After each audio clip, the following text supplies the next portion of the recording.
Welcome you guys to the Professor Latinx video cast. And here I have Ilan Stavans from Amherst College and also publisher of Restless Books, along with Christopher González, who is professor at Utah State Logan and founder and director of the Latinx Cultural Center there. Welcome. Thank you.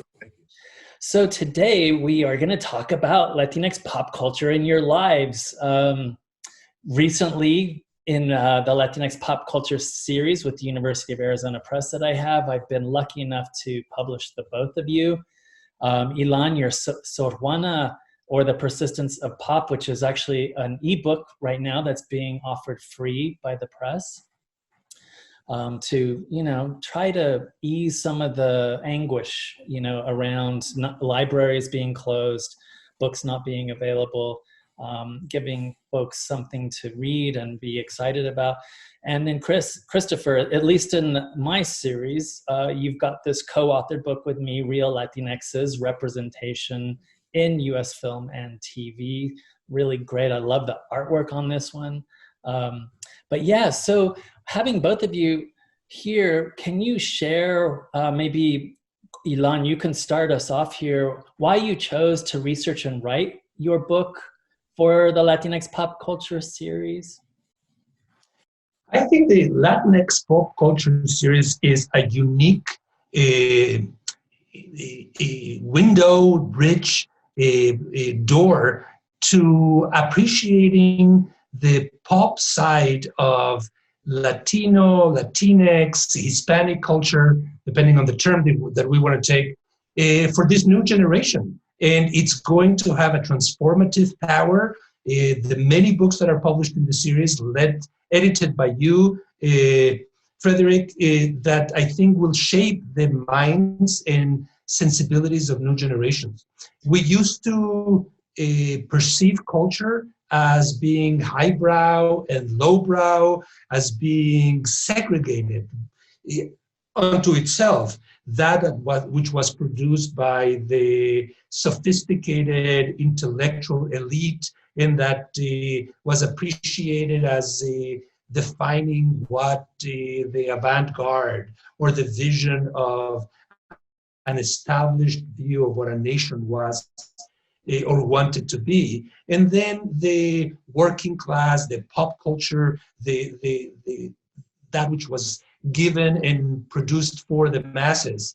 Fortunately, in the 80s and 90s, that very artificial line, that border between the two was exploded. It was bombarded from within. And there is no way anymore to divide the highbrow from the popular. And I couldn't be happier about that. And I think that what this series is doing is the possibility of showing that from Chespirito to Tintan to Sor Juana to Octavio Paz, and I'm only talking here about Mexican icons, not about icons from other parts of Latin America or from the United States, that we all belong to the same group, that there's no such distinctions, and that if we are going to undermine the concept of border, it's not only the physical walls that separate us, but the mental walls, the cultural walls that we build, sometimes within academia or beyond academia, in order for some of us to feel more superior than others, when in fact the real world of culture is hybrid, it's mixed, it's a fiesta, a mosaic of possibilities. And I love the series that you've been putting together, Fede, and I salute you again for being able to bring Sor Juana together with Chespirito. This is, to me, the big statement. Those apparently contradictory entities or icons that can live with each other, and if they can live with each other on the same page or in the same book series, they can live in our minds together and in the minds of the larger population. Absolutely. Chris, tell us a little bit about your journey here. Yeah. Well, of course, this was a book that I co-wrote with you, Frederick. And so I have always been interested in the kind of disparity, and I think we're going to talk about this in shortly, between what I see when I go out into the world and what I see when I turn on my television or when I go to the cinema. And so I've always had a fascination with, kind of invisibility of Latinx culture, seemingly, right? And yet you and I, Frederick, took this opportunity to kind of lay out for people who may not have been paying attention or may not realize it, this opportunity to explore the different iterations of and expressions of Latinx culture. And I think what often happens, at least this is my experience with folks that I talk to, is that sometimes they are not even aware that certain people are Latinx, right? Because we're talking about a demographic that spans phenotype, that spans the ability to use language, it provides such a complex range of identity expression that it really throws a lot of people for a loop, I think, because this nation wants very clear cut, white and non-white, or white and black and then brown, but not all Latinos are brown, right? So I've had an interest in the visual, because it seems to me, and you too as well, that we can't trust our eyes when we're trying to discern how Latinidad is how it manifests in visual narratives and visual culture. And so I think, right, you and I, Frederick, wanted to do this book because we wanted to kind of lay out for those who haven't had the opportunity to really kind of think about this and to pay attention. We wanted to lay it out in very clear terms for them, a bit of the history and a bit of the way of looking at how this particular demographic appears in visual media. And what I love about this book is that we were able to include so many full color images, and I think we felt that was important because people need to see that, right? It's one thing to write about it, but to actually see what we're talking about, I think is very powerful for the reader. So, and of course, you are the other half of this book too. So I would throw this question back to you: is what are you kind of what was motivating you in terms of this particular book? Yeah, I think both of you kind of, together are kind of also part of, my brain here, which is to say that, I think all of us have maybe even from the very beginning of our writing, maybe not with my first book. Okay, let's put that one aside. But I think we've all been writing and interested in going into areas that, writing in accessible ways about things that we may encounter in our everyday lives and that we become habituated to, and kind of putting the spotlight on those again and putting a little pressure on them and showing people actually like ways to reflect on ourselves and to reflect on ourselves with others, and to then possibly even go beyond self-reflection and do something, maybe create something new and put it in the world.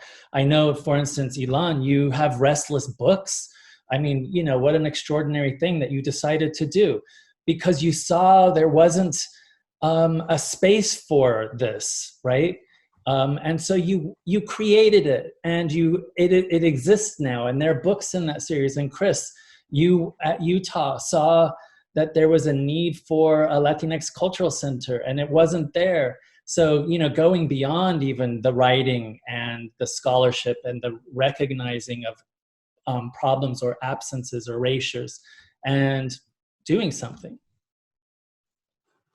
Absolutely. I remember a line from Obama when he won his first national election that goes not quite like this, but in the spirit of, "We are the hope we have been waiting for." And you can't really wait for others to open the doors that you want to go through. You have to build those doors. You have to shape that house. You have to be the one to point to that door and tell the next generation, look, the door is there. go through it. But you might also need to build another house, another door. This is what we're here for. We cannot blame those that came before us for not having completed the job, because the job is never completed.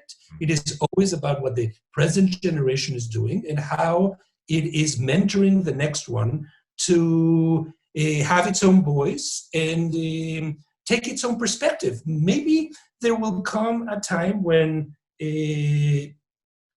undergraduates or graduate students right now will write a book about Sor Juana or about Latinx representations that will contradict and oppose what we have said in our respective books. But that is exactly why our books exist. We don't want to be adored. We don't want to be cherished. We want to enter a larger critical conversation that is about perspective and about generations assuming their own voice. That's I think, what Hope and Change is about. Mm-hmm. Hope and change. Speaking of which, so yes, we've kind of been getting at this, but, so we're up in the 50% or 50 millions, right? 55% of the population and more. And yet we're barely a blip on the radar. We're about 3%, less than 3% represented. Ilan, you were talking about doors, houses, and then more doors, and then maybe even completely different architectured spaces by new generations that we haven't even imagined. Chris, tell us, why does the study and teaching of Latinx pop culture matter? Yeah, well, the answer I always give is that pop culture really reflects kind of a particular zeitgeist within a national consciousness, right? And if we, as a demographic, don't appear in that pop culture, that it goes back to that issue I was talking about before about invisibility, right? So we comprise a very significant portion of this nation, and we contribute in wonderful, meaningful ways. But often those who are have the ability to make decisions concerning what kind of characters or what kind of things are represented in pop culture tend to not see us, right? And so part of what we do, right, is we kind of put pressure on the system that creates a kind of representation, but then we also shine light on those really innovative opportunities for representation that may not be getting attention, right? And so this is where we are now. Is that it's like a DIY, kind of take ownership of your own story. Now with different forms of new media and social media, creating these kinds of opportunities and not waiting, right? Which is what Ilan was saying before. You cannot wait to just have someone say, well, okay, now is the time to have this particular kind of kind of character or particular identity represented. It's often it falls to us. Right? It is our stories we're talking about anyway. So why not take control? Why not push forward in new and interesting ways of telling these stories? Let me ask you guys. So that like to go back over some of these statistics that we know pretty well, but then the stereotypes, right? So the stereotypes, at least in the mainstream, seem pretty fixed, right? We've been fixed as buffoons, hypersexualized maids, disloyal criminals, degenerates. That's kind of what the mainstream social mirror has been reflecting back at us. How do you respond to a TV show or an advertisement like Tecate, a cold Latina, or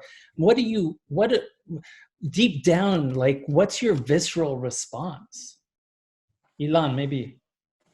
Feli, just as I suggested before that there's no more separation between highbrow and lowbrow, between kitsch and pop culture, and the more sophisticated, refined views that we used to have in the 70s, 60s.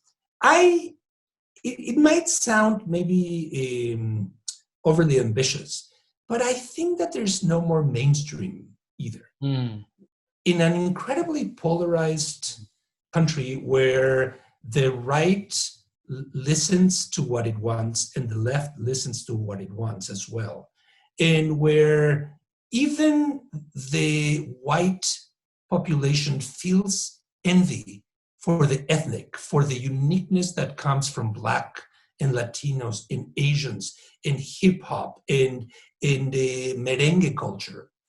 I have the impression that this mainstream that we constantly are talking about is quickly vanishing as a carpet under our feet. Let me give you a concrete example that might or might not work, and see how far I can push it.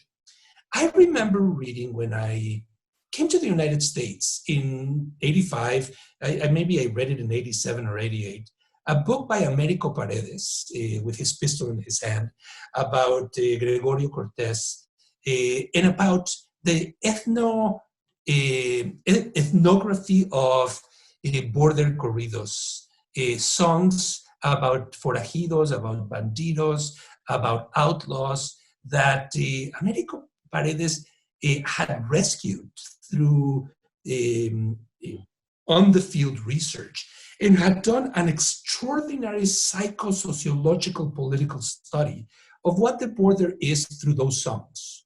To this day, I have it as one of the most outstanding forms of scholarship. Go to what people are singing, see what the stories are about, measure the various versions that exist, validate them, and then turn that into a thermometer of how culture is working. The cultures of the North and South in the US-Mexican border. An extraordinary lesson, not only for what it tells about the corrido, but what it tells about scholarship, where scholarship ought to be found. This semester, Fede and Chris, I finally have begun teaching a course that I've been dreaming about for years. It's the history of the telenovela. And I have not been able to teach it before because I was always fearful that my students would not be able to access the telenovelas the way they can open a book by Gabriel Garcia Marquez or by Jorge Franco or by Valeria Luisili. How was I going to be able to give them all the telenovela? It's 200 episodes of Sin Senos Si Hay Paraíso or Rosario Tijeras or La Casa de las Flores, the House of Flowers.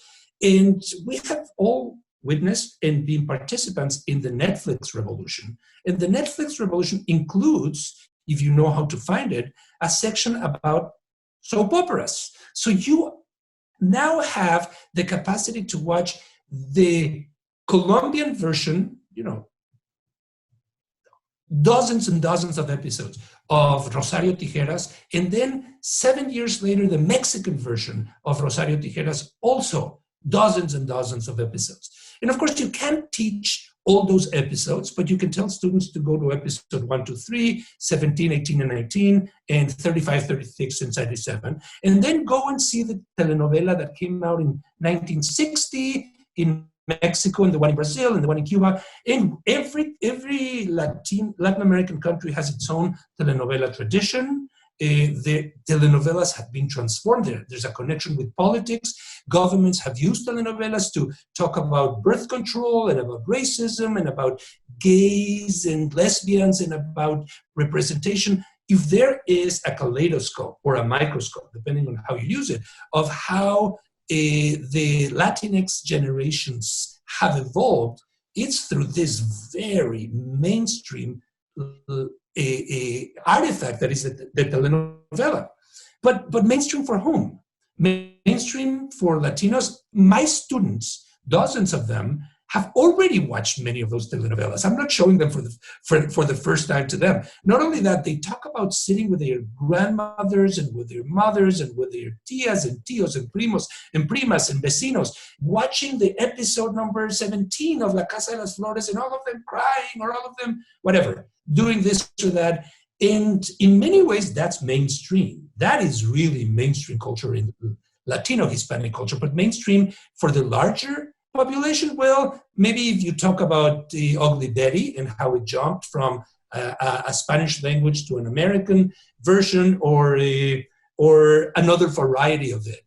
But if you also talk about Almodóvar, the movies about Almodóvar, you will see the impact that the mainstream telenovelas have had on so-called highbrow art cinema artifacts. So I think that in this very discombobulated, fragmented, coronavirus shaped, and there's a kind of Latinx revenge here. I mean, we are the Tecate and the Corona culture that is now spreading all over in many different ways. I think that the telenovela sensibility is actually jumping out of the Spanish, Portuguese language environments and permeating, infiltrating like a virus, other cultures in ways that might not always be visible, like the virus is not visible, but it's clearly transformative. And if there's really a production that is authentically Hispanic or Latinx or Latino, that's what the telenovela is about. The overexposure of emotions, the music that you put in the background when somebody says, "That's not my child," or "Yes, I had to run away because you hated me from the moment I came out of the club," whatever it is. We express emotions in a way that now, when I read 100 Years of Solitude, I realize it's an incredible telenovela.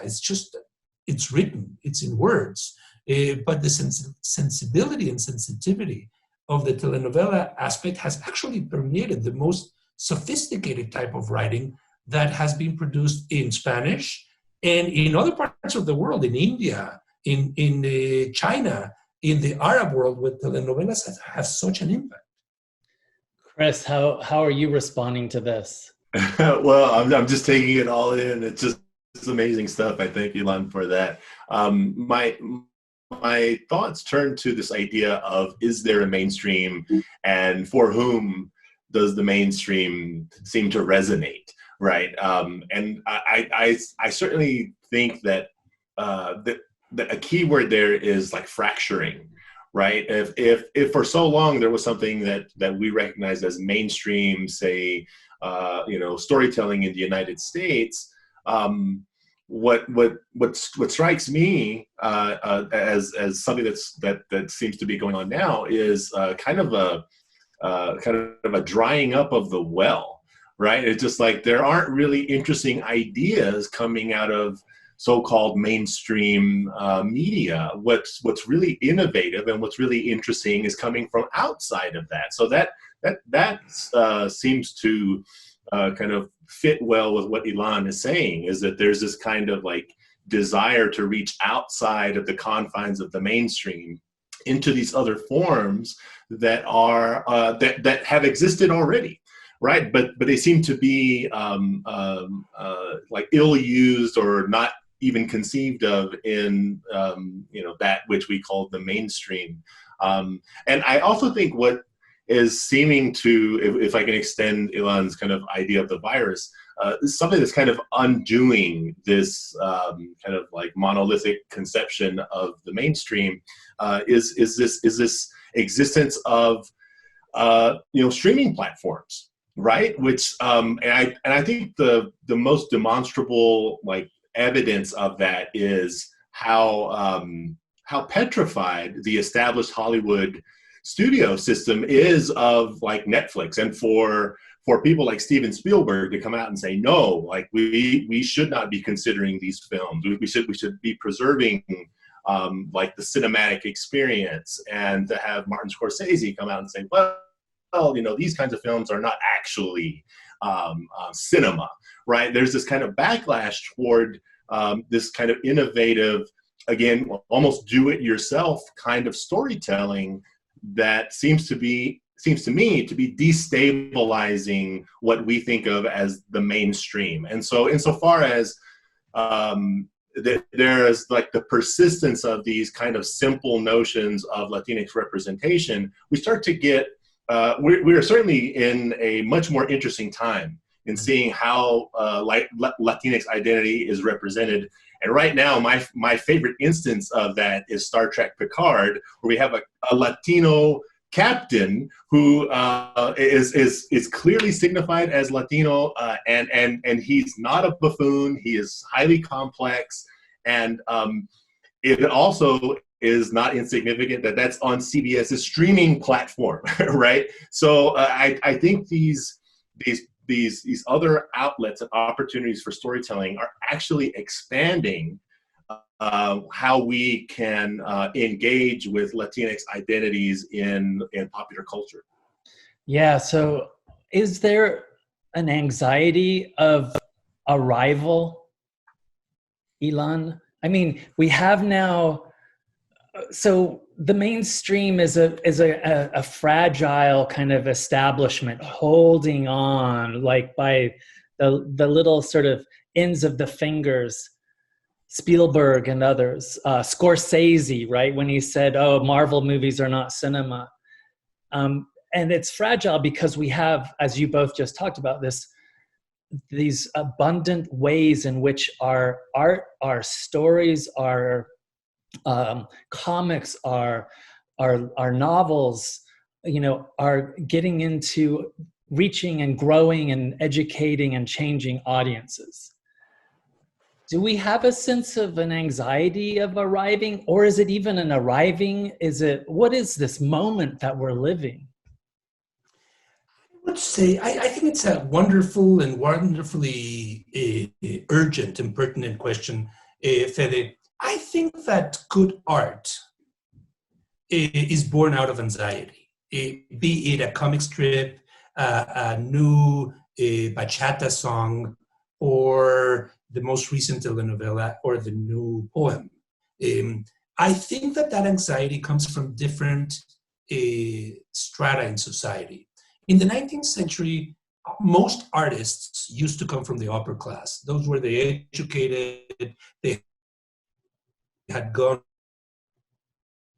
to particular the aesthetic views of their time, their national background. The 20th century transformed that dramatically. The middle class became the protagonist of art. Even at the end of the 20th century, while corporations still pretended to control the aesthetic view of society, it was really the middle class that was shaping those society, that cultural view. And often that middle class was made by people that had recently arrived to that middle class from either descended from the oligarchy or the aristocracy or the bourgeoisie, or through college ascended to the middle class by having finished a degree, gone to medical school or to law school, etc.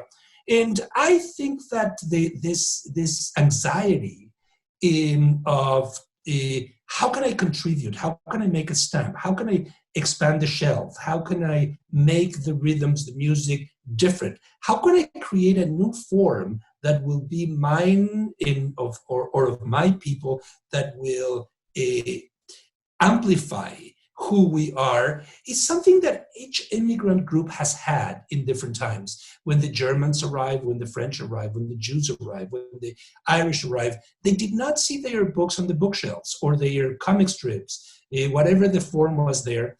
And it has been said, I think, with very pertinently, that Latinos have taken longer to enter the middle class for a variety of reasons that have to do with the complexity of the immigration patterns that we come from. All Italians more or less came at the same time, all Germans, all French. Latinos continue to come. They come from different strata. They come from different ethnic and racial backgrounds, different classes. The closeness to the place called home in the United States is unlike anything anybody has had. The Jews had to come from Russia or Poland or Hungary. You come from Mexico, which is only half an hour away. But I think the anxiety that you were talking about is something that we Latinos know very, very well what it is. It might be expressed in different forms. Culture in Latin America is created by a middle class that is very different from the Latino middle class that is expanding in the United States. And I think that will create sometimes clashes, sometimes an openness to see new things. For instance, I think that the movie Roma is an incredible artifact that is coming from Netflix that revolutionized the way we see Latinx cinema, but also Latin American cinema, that showed us the indigenous cultures with indigenous languages in a way that didn't feel paternalistic the way it felt before, but it was an American artifact. It was a Mexican director that had moved to England and made an agreement with Netflix. I am thrilled that Netflix took that offer, because had it come from Mexico, it would have been a foreign film. And as it happened, it was the last foreign film to win the Oscar before it became the category international films, like the one that won this year. We no longer have anything foreign in film in the Oscars. And I think that is a benchmark. The idea of the foreign has disappeared, but not the anxiety. The anxiety of where you sit vis-a-vis who's going to watch and how. In the moment you disappear that anxiety, you erase art. But how you translate that anxiety into good art is where talent comes, where each artist is going to do differently depending on the tools, on the factors and stimulation of the time. I think anxiety is the key to putting your signature in something that is new. And it takes all the people that came before you and all the ones that are going to come after you and guts to say, this is me. I'm going to stamp my name in this particular way. And I'm going to recognize that instead of using a Prozac to kill that anxiety, I'm going to turn it into a poem or into a comic strip or a telenovela. I'm going to keep moving us forward here. My anxiety pushing us forward. You guys are both sort of award-winning teachers, beloved in your university spaces for the way you are with your students. Is there one or two or something that you can think of that's particularly your trademark as a teacher, especially of Latinx pop culture or anything really?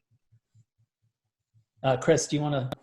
Yeah, I think what I really try to do, and this I think goes with what Ilan was just saying about this anxiety, right? Is to try to destabilize whatever preconceived notions or expectations students may have of Latinx culture. Now, I teach at a university that is predominantly white. It's like 88% of the students are white, and so what I have to do is to kind of first establish the idea that it is okay for them to not maybe know very much about Latinx culture or representation or stories. And so to take them where they are at, and then to say, there's so much more that you don't know yet. And it is okay to say, I have just this kind of glaring pocket of stuff that I don't know, and I'm willing to learn. I'm willing to understand and just kind of leave behind, whatever, stereotype I may have of this particular group of people, and then to present them with either representations in whether it's film or whether it's in television or streaming or in novel or poetry, something that breaks that it just shatters it apart. And then I come back to them again and say, now, what is your conception of this particular group of people or this particular type of storytelling? So for like my trademark is to always to try to present them with something that makes them go, I had no idea, right? So if I can do that, I think then they become much more receptive to the idea of a diversity and a multiplicity of storytelling, rather than relying or expecting the same tried and true kind of, whether it's what I always called the Barrio Bildungsroman, right? Is it something that's going to be kind of, about a Latinx character that is born in poverty and has a large family and has that kind of drama? Those stories certainly comprise one tiny aspect of Latinx culture, but there's so much more. And so just my fascination too with the speculative and with science fiction, fantasy, horror, storytelling within Latinx expressions of identity, to me, are really important. They're really notable. And that's something that I also try to bring into classes wherever I can, is which I find very ironic. Whenever I teach a sci-fi film course or something like that, how very kind of narrowly conceived much of sci-fi storytelling is. And it's not until more recent kind of innovations there where we see differences in expressions of identity. So those are the things that I try to do, is to just really bring in kind of what is to the students an unexpected mode or expression of storytelling by and about Latinos.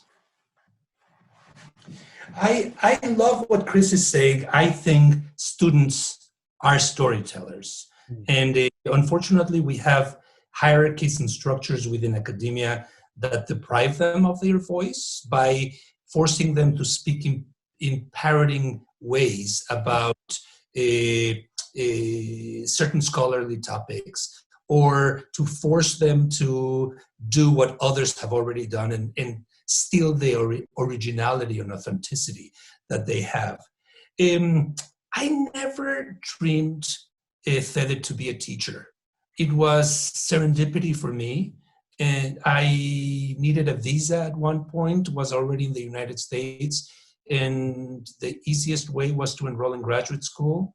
And at one point they said to me, here's the way for you to pay your graduate school tuition, is take this book, go into that classroom and figure out what you do with it, because we have no idea. And I was scared to death. My English was very precarious at that time, and had never, as a Spanish speaker, ever thought of what a preposition, a noun, or an adverb is. You don't know your language until you have to teach it. I slowly discovered that there is no better place in the world. There's no better aleph than to be in a classroom. All the universes converge in the classroom where you are. And you really are the only person who has been in that classroom all the time, because everybody's new. Everybody's arriving for the first time. And you are aging. They are not. They are always the same age. I have learned over the years to appreciate the silences of my students and to learn a lot from them. I love the little time that they take to formulate a sentence. Just when they raise their hand, you give them the opportunity, and there's a little second or two until they start speaking. And then I have learned as well that silences have accents, and that we Latinos have an incredible panoply of accents that are projected into those silences. And people from different backgrounds get quiet in different ways. I remember when growing up that I watched Star Trek. Chris was referring to it. And because it was in Mexico, it was dubbed into Spanish. So when Kirk would say something, there would be a second before the voice would come out, because that's the way the dubbing took place. Or in a telenovela, because they usually have an aparato, a little device that told them everything that they would need it to be said, somebody would say, te amo. And there would be a second before the yo también te amo. I mean, you would think the other person would jump and say, te amo, yo también, claro. But instead, there was that second that had to do with listening to what the response was going to be. And I think that culture is born in those seconds of silence, in that organizing your thoughts. I love when students begin to organize their thoughts. And my Latino students, Latina students are putting together various languages together, various images together, all to be able to communicate things with sounds and with silences. And it's kind of a symphony. It's joyful. It's joyful to pay attention to what they say, and it's joyful to pay attention to how they say it. And I try to celebrate them in the classroom for both, for what they say, and try to push them to say it in a sharper, clearer, more persuasive, more convincing way, and how they say it. And I also try to push them there too, if they are using too much the word like or este or whatever it is, that they become aware of their patterns, their performative presences before others. Ultimately, I think the best type of teaching is, just like Chris was saying, the one that empowers the student to be herself or himself or whatever pronoun is going to be used in a way that might even contradict the teacher. I like the students who tell me I'm wrong. I actually prefer them than the ones that tell me, yes, yes, yes, whatever you say. The students that contradict are probably the ones that are going to get far. I don't want to minimize the others, but you know, they already are putting their stamp on looking at things differently, and that's I think why we're there. Super Bowl 2020. Even if you weren't there, I'm sure you saw the craziness around it. So how did you respond? Chris, I know you were right there on it. Yeah, I think I had finished a blog post before the game had even ended, because I knew what was going to happen. I knew there was going to be a backlash, that these women were, using their bodies in particular ways, that they were somehow going to offend viewers, kind of salaciously, and whatever other criticism was going to come their way. And I first of all, I thought the performance was wonderful. I thought it was very engaging. The Super Bowl for now many years has gone very conservative after Justin Timberlake and Janet Jackson. And so, like in the immediate aftermath of that, you had very older, well-established artists that kind of followed. They were kind of safer, right? So it hasn't been until recently where they kind of allowed, dare I say, younger acts on that halftime stage. And so I didn't know how it was going to come off, and I thought it was masterful. I thought that Shakira and J-Lo both held stage.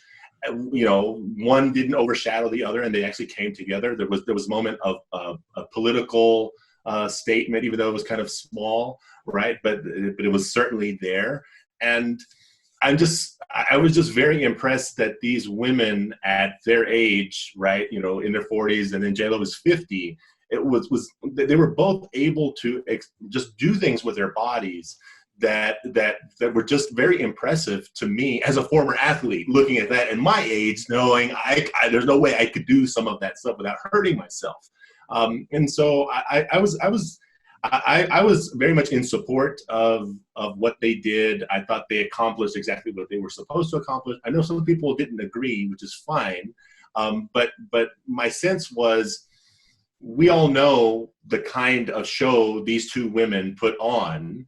It should have been no surprise that this is what they did, the kind of costumes that they wore. And I thought they did just a fantastic job of giving the world just a taste of what it is that they do in terms of their kind of sense of performance. So, and of course, you know this, Frederick, but I was very supportive of it.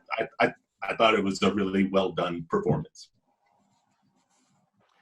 Yeah, I must confess that I don't pay much attention, a little attention, because I'm a Patriot. I used to be a Patriot fan up until about 3 weeks ago or 4 weeks ago. But to football, and even less so to the halftime of the Super Bowl. But unless I had been in Mars or in Jupiter, I, of course, had to hear all about it. I love the Puerto Ricanness that came out of all this. In the age of Trump, if there have been two groups that Trump has denigrated in consistent ways, are Mexicans and Puerto Ricans. Again, you have to be in Mars or in Jupiter not to have noticed this at all. So I was delighted with the Puerto Rican side that came out of this. I love the fact that older women and Latina women can be as sexy, project that sexiness on the big stage. Maybe we are experiencing finally the possibility of the female Latina body aging in front of our eyes and being in control of itself in ways that it didn't used to be. It used to be the 17-year-old to 22 and the abuelita that was going to give you the message about how to drink your hot chocolate and go to bed. I think that both of them are a lesson on aging in public. That is probably at 58, a male, at a time of the Me Too movement, an important story for me. How do we age in public? I think that the coronavirus period is going to be a lot about aging. We are being sequestered. Maybe an entire year of our life is going to be erased or counted in different ways for men and women.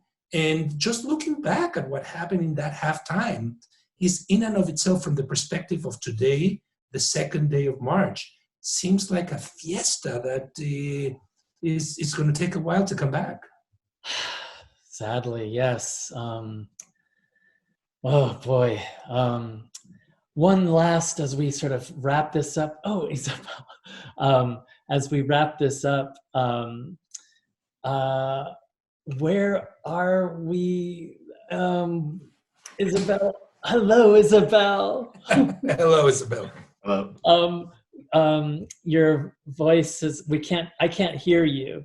But just maybe listen in. Where I'm asking Chris and Ilan here, and we've covered so much already. But is there something that maybe, Ilan, I know your restless books, you're really you've opened the door for new stories and new kinds of ways of taking stories.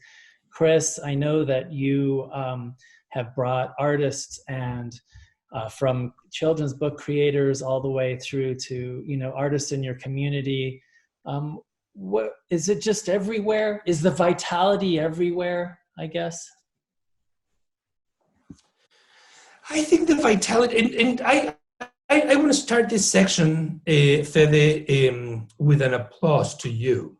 You have been an invaluable force in bringing the varieties of cultural activity and production into the academic world in a way that gives it legitimacy and in a ground to stand on. The work that you've done with comics is superb.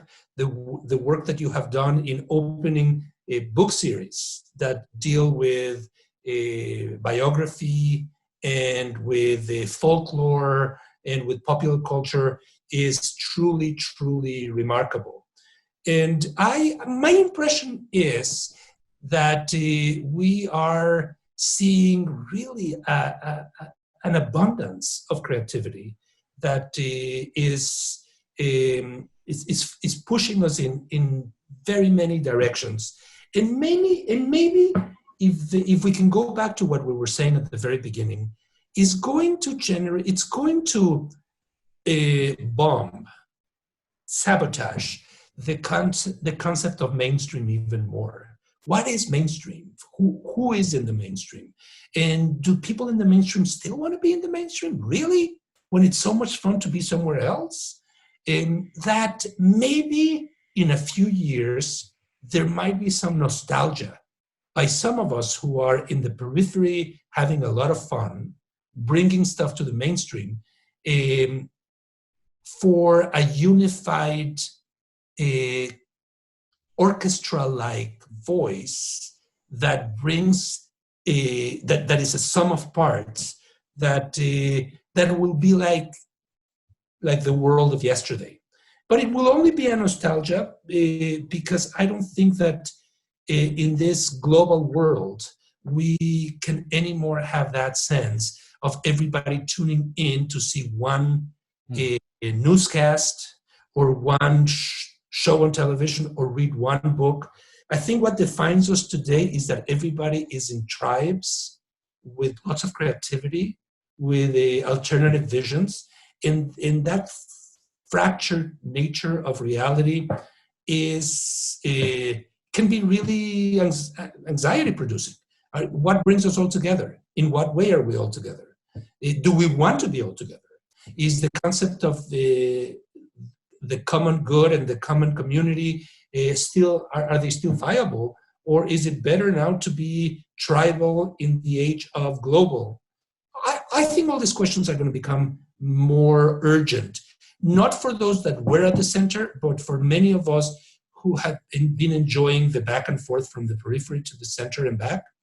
And it might be a false nostalgia, but it will be drive certain voices forward in different ways. We have Isabel Molina Guzman joining us right here for this really kind of important wrap-up question. And then Isabel, I will get back with you for our own session in just a little bit.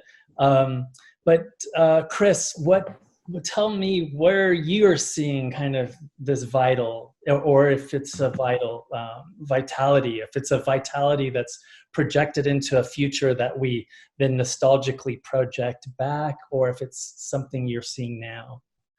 Yeah, well, I mean, I think we're now in a situation where you don't creators don't have to wait for that whatever that thing that says, oh, I am now an artist, I am now a storyteller, whether it's a book contract or whether it's your script is taken up by some studio or director or producer. Now, I mean, I have two daughters. They're 15 and 12, and like TikTok allows them to make these tiny little like stories. Instagram allows my older daughter to share the artwork that she creates, and people engage with it, and people are just super interested in not that that idea of the mainstream, right?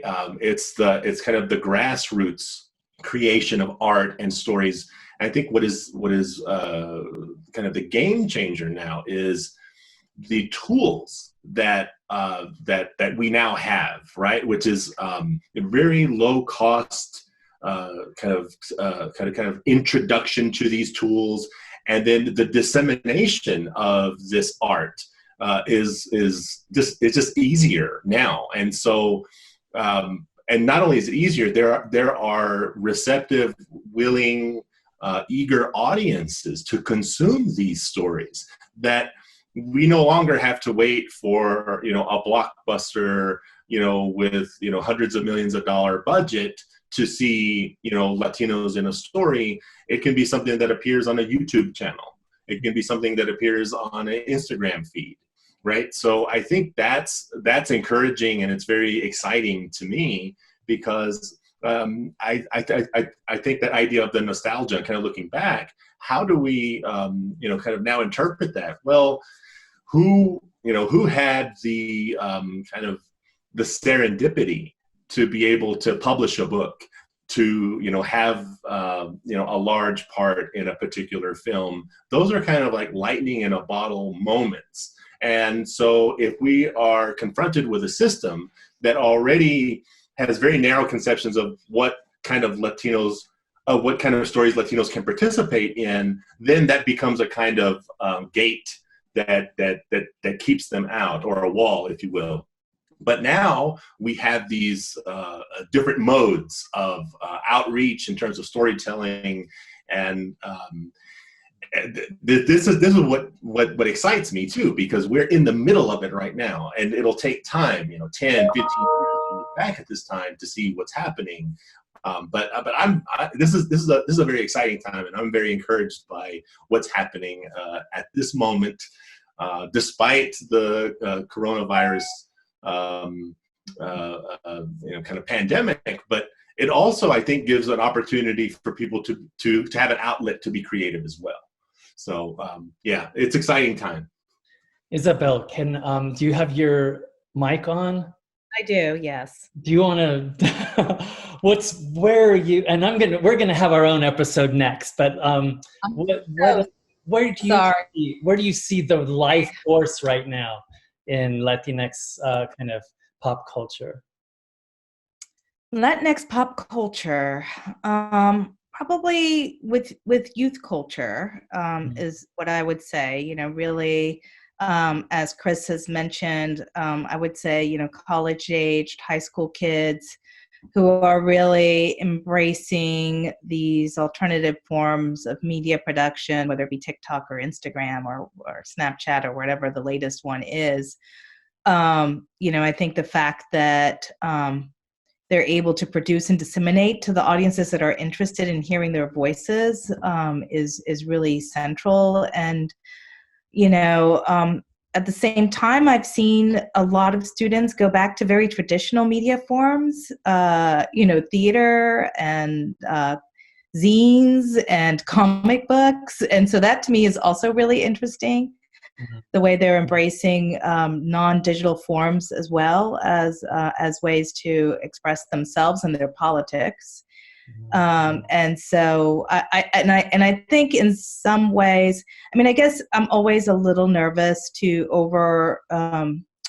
celebrate the digital too much, because all of these formats we're talking about, Netflix, Hulu, YouTube, TikTok, Instagram, are corporate. They're corporately owned. They're commodified forms of communication.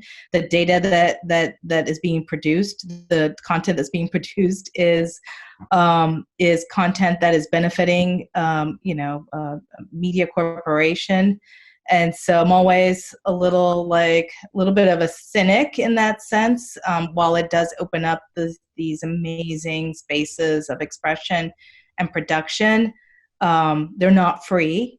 And they are mediated, right? There is somebody controlling, or somebody that can control the flow of communication and expression.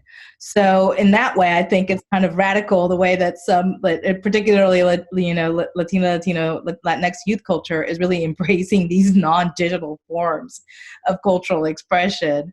I think is really interesting in that way, because that's something that can't be commodified, right? And so, or it can be commodified, but it's under their control, literally, as opposed to using someone else's format, even though they often recirculated on these digital formats, right? So I think it's really exciting. I think one of the things that's particularly exciting to me is the way that these new kinds of media, these new media, are allowing a diversity of faces to show up under the umbrella of Latino, Latinx. We're seeing more racial diversity, and I think that's really cool. More gender and sexual diversity, which I think is, again, really heartening to me that we're, the way that these new media allow young people to express themselves is really rupturing this kind of mainstream media representations of our communities. And I think that's really, for me, the coolest part of what I'm seeing is that not all the faces look the same, and that there are really some really interesting, I wouldn't say radical stories, because they're the stories of the communities that are producing them, and so they're these lived experiences that are just very different from the kinds of narratives that we've gotten in the past. So. Thank you so much. Fede, if I can just add one more thing connected, in particular with something that Chris said, but also with what Isabel was saying. One of my idols is Tintin, this incredible comic of the 60s and 70s, who really should be credited for having invented Spanglish, or at least projected Spanglish on the big screen. He produced more than 100 movies. He described them as absolutely trashy. He would do many of these movies so quickly he wouldn't even remember what the movie was about. He the pocho and the pachuco in them. He did really border culture before any of us ever imagined what border culture was all about. And he used a platform, movie making, that was really owned by Mexican corporate muggles at that time, and subverted it from within and allowed all those products to reach the population in East Los Angeles and in La Villita in Chicago. There were movie theaters that during the day would project only English language movies, but at 12 o'clock at night in Chicago would project a movie by Tintin, or in LA, or in different places of Texas. And he didn't think he was doing, so to speak, high art, but it's an incredible type of art. He ironically was looked down in Mexico as this is a pachuco that is just doing stuff about the United States. And now that you go to Mexico, I was just there in December, I don't know when we'll be able to go back. The pachuco now is like coffee mugs and little clogs and t-shirts. The pachuco in Mexico through Tintin has become a real icon many years later. And I think in some ways he is a kind of terrorist figure that takes the mainstream and explodes it right on your face with the very tools that the mainstream has produced, and creates something that opens up new vistas. And in that sense, it's really extraordinary how I would say many of his movies are incredible movies, but when they came out, they were totally looked down. In the future, one never knows how the future will read us. I'm laughing because I just I taught a Latino film class, and one of my students, we actually looked at some of his films, which I can't remember where I found some digital reproductions of them, and we had a whole conversation about him because it was her. She grew up watching his movies because he was her father's favorite.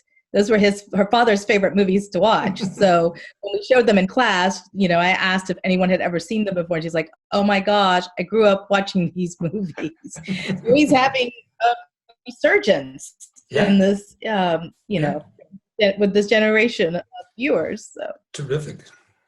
Well, I want to thank Ilan and Christopher and Isabel, and stay tuned because I'm going to get back with Isabel, the Professor Latinx video cast next. But thank you, Isabel, for coming in, and that I apologize for not getting the times right.